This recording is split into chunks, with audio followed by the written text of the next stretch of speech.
तमाम इल्म कलाम की किताबों में और तसव्वुफ में भी ये मौजूद है कि हज़रत सैयदना अनस इब्न मालिक और सैयदना इमाम आज़म अबू हनीफा रहमहुल्लाह और जमी उलमा अहले सुन्नत और तमाम उम्मत ने जो अहले सुन्नत की पहचान बताई है वो ये है कि वमिन अलामात अहले सुन्नत अन तुफद्दिल शैखैन व तुहिब्बुल खतनैन। अहले सुन्नत की अलामत यह है कि वो हजरात शेखैन यानी उम्मत की शेख उस्ताद को भी कहते हैं, बुजुर्ग हस्ती को भी कहते हैं। तो इन दो हस्तियों का लक़ब ही अहले सुन्नत के नजदीक शेखैन का है, जो इनकी बुजुर्गी, इनके मकाम, इनकी अफजलियत और औलियत को बयान करती हैं। इमाम आज़म अबू हनीफा रहमहुल्लाह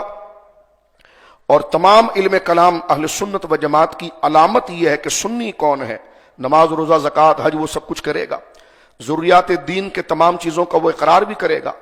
लेकिन उन इकरार के साथ उसकी जो रविश मुतवाज़िन है वो किस तरह आश्कारा होगी। तो फरमा मिन अलामात अहले सुन्नत की निशानी और अहले सुन्नत की निशानी और अहले सुन्नत की अलामत क्या है, अन तुफद्दिल शैखैन, कि वो सारी उम्मत में शेखैन को यानी सैयदना अबू बकर और सैयदना उमर को सबसे ज्यादा फजीलत दे।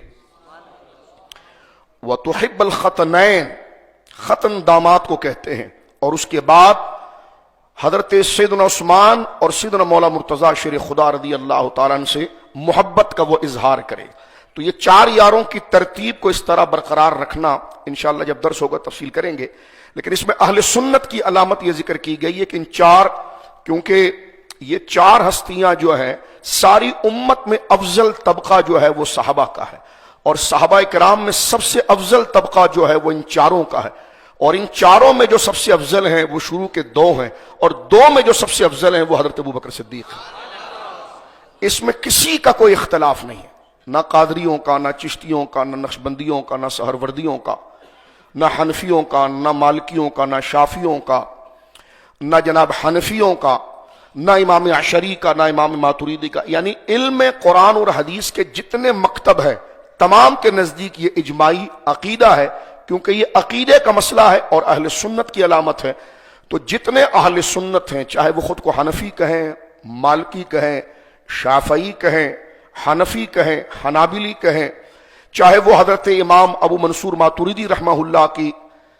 इल्म कलाम की तशरीहात को तस्लीम करते हुए अपने आप को मातुरीदी कहें, या हजरत सैयदना इमाम अबुल हसन अल अशरी रहमहुल्लाह की तशरीहात और ताबीरात और तौजीहात और उनकी एक्सप्लेनेशन को कबूल करते हुए इल्म अकायद में खुद को अशरी कहें, या सिलसिला अखलाक और तसव्वुफ और सलूक में वो खुद को गौसे आजम की तरफ निस्बत करके कादरी कहें, या सरकार गरीब नवाज की तरफ निस्बत करके खुद को चिश्ती कहें, या हुजूर सैयदना शेखुल इस्लाम उमर सहरवर्दी रहमहुल्लाह की तरफ निस्बत करके खुद को सहरवर्दी कहें, या मेरे आका हुजूर सैयदना बाउल हक सैयद बाउल हक नक्शबंद की तरफ बुखारी रहमहुल्लाह की तरफ निस्बत करते हुए खुद को नक्शबंदी कहें। तो अलगर्ज जितने भी इल्म के शोबे बनते हैं और शोबे के जितने असातिज़ा और इमाम हैं जो अहले सुन्नत कहलाते हैं, तब्जीली पीर नहीं,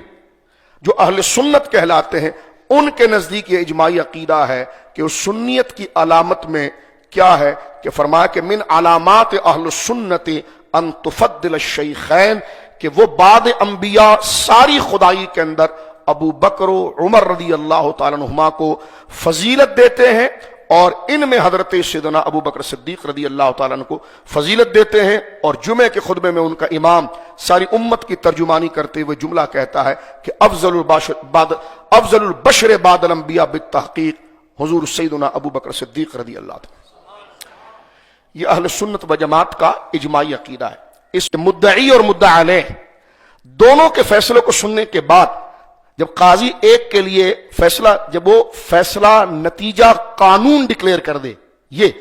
तो इसका मतलब वो दलाइल सब उसके सामने थे, फिर उसने कानून डिक्लेयर किया। उसके बाद जब फैसला होने के बाद अगला कहे नहीं वो फाइल से वो पेपर निकालो, उस हवाले को दोबारा पढ़ो, तो उसको कहा जाएगा ये तो कोर्ट की तौहीन कर रहा है जब फैसला हो चुका है। इसी तरह ये आइम्मा मिस्ल काजी के हैं, कुरान और सुन्नत के सारे दलाइल इनके पास थे, اب جو یہ جملہ کہہ رہے ہیں حضرت امام ابو حنیفہ کہ من علامات اہل سنت ان تفضل الشیخین، سنی ہونے کی علامت یہ ہے کہ وہ حضرت سیدنا ابو بکر اور عمر کو سب سے بڑا مانے گا. یہ وہ دلائل سننے کے بعد قانون ڈکلیئر کر دیا گیا ہے. جب قانون آ جائے تو دلائل کی فائل نہیں کھولی جاتی، قانون کو فالو کیا جاتا ہے. یہ ایک سمپل طریقہ میں نے آپ کو بتایا، اور یہ اہل سنت ہیں. ہمارے عقیدے لکھے ہوئے، سمجھے ہوئے، پڑھے ہوئے، ثابت اور مقرر کیے ہوئے ہیں. یہ نہیں کہ عقیدے کے لیے بعد میں کوئی سسٹم آئے گا. جو عقیدے ہیں، اگر اہل سنت کے عقیدے ہی مسلم نہیں ہے تو پھر اس کی حقانیت کی دلیل کیا ہے؟ تو عقیدے اس کے مسلم ہیں، اور ان کی جن کچھ علماء کی ذمہ داری ہوتی ہے کہ وہ تفسیر پر بحث کرتے ہیں، کچھ اس میں سرکار کے اخلاق پر بحث کرتے ہیں. ایک علماء کی جماعت وہ ہوتی ہے جو خاص اس سے ملنے والا نظریہ اور عقیدے پر بحث کرتے ہیں. یہ عقیدہ حضرت ابوبکر صدیق رضی اللہ عنہ کی افضلیت کا یہ تو ایسا اجماعی ہے کہ مفسر بھی یہی بات کرتا ہے، فقیہ بھی یہی بات کرتا ہے، صوفی بھی یہ بات کرتا ہے، علم کلام والا بھی یہ بات کرتا ہے، مجتہد بھی بات کرتا ہے. یہی بات امام احمد کرتے ہیں، یہی بات امام شافعی کرتے ہیں، یہی بات امام ابو حنیفہ کرتے ہیں. تو لہٰذا اس حوالے کے ساتھ یہ بات یہاں پر آ گئی کہ من علامات اہل سنت ان تفضل الشیخین وتحب الختنین.